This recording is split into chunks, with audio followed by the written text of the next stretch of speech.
कैसे हो मेरे सारे भाई। स्टडी व्लॉग में आप लोगों का स्वागत है। कैसे हो मेरे सारे भाई।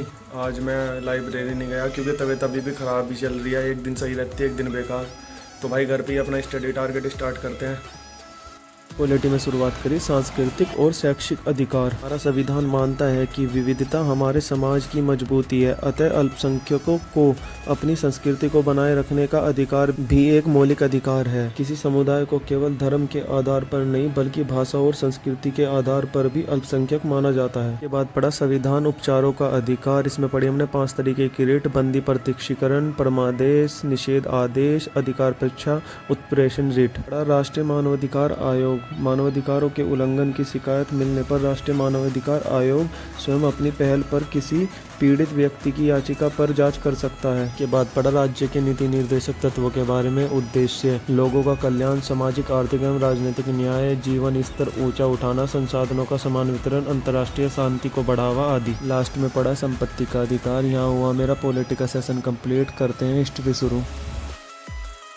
में शुरुआत करी। भारतीय प्रेस संकटकालीन शक्तियाँ। इस अधिनियम के तहत प्रांतीय सरकार को जमानत राशि जब्त करने का अधिकार मिला तथा भारतीय राष्ट्रीय कांग्रेस के विषय में समाचार प्रकाशित करना भी अवैध घोषित कर दिया गया। इसके बाद पड़ा प्रेस आयोग। भारतीय समाचार पत्रों के संपादकों के कार्यों की व्यापक जांच कराए जाने की मांग के परिणाम स्वरूप सरकार ने GS राज्याध्यक्ष की अध्यक्षता में समाचार पत्र आयोग का गठन किया। बाद पड़ा जनजातीय विद्रोह के बारे में। फिर पढ़े जनजातीय विद्रोह के प्रमुख कारण सामाजिक हस्तक्षेप, बिचौलियों द्वारा शोषण, नवीन प्रशासनिक संरचना, वन कानून में परिवर्तन आदि। इसके बाद पढ़े कुछ प्रमुख जनजातीय विद्रोह, पहाड़िया विद्रोह, अहोम विद्रोह, भील विद्रोह आदि। इसके बाद पढ़ा जनजातीय विद्रोह के स्वरूप के बारे में। सुधारवादी, परंपरागत सामाजिक एवं आर्थिक व्यवस्था को प्राथमिकता, केवल शोषण वर्ग के विरुद्ध, विद्रोहियों द्वारा परंपरागत हथियारों का प्रयोग आदि। हुआ हिस्ट्री का सेशन कंप्लीट।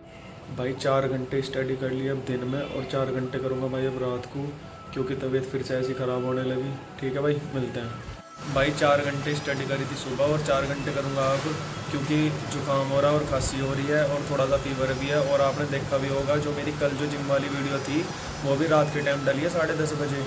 ठीक है भाई, करते हैं अपना स्टडी टारगेट स्टार्ट।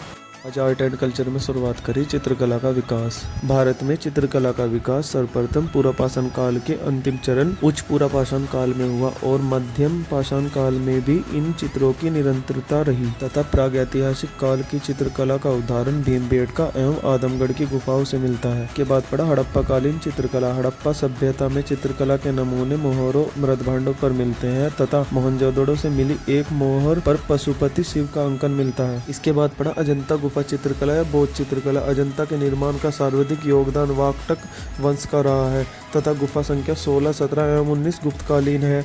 वर्तमान में गुफा संख्या 17 में सर्वाधिक तथा सबसे सुरक्षित भित्ति चित्रण है। बात पड़ा क्षेत्रीय चित्रकला के बारे में। फिर पड़ा राजस्थानी चित्रकला या राजपूताना चित्रकला के बारे में। यहाँ हुआ मेरा आर्ट एंड कल्चर का सेशन कंप्लीट। करते हैं करंट अफेयर शुरू।